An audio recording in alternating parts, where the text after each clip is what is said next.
Welcome back to another technical deep dive here in the debug zone.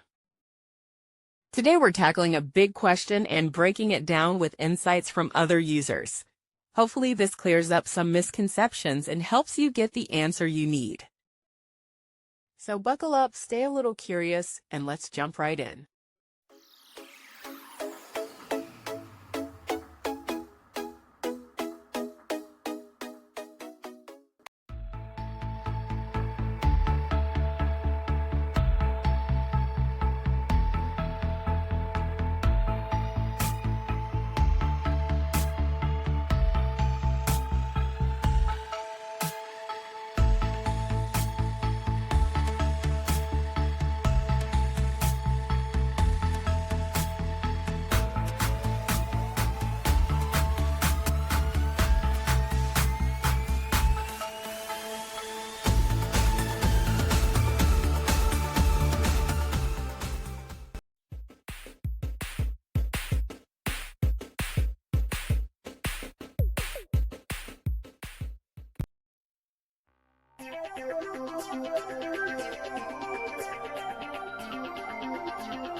And that's a wrap.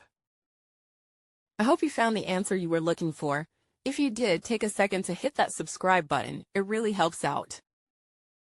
And let me know in the comments which solution worked best for you. See you next time in the debug zone.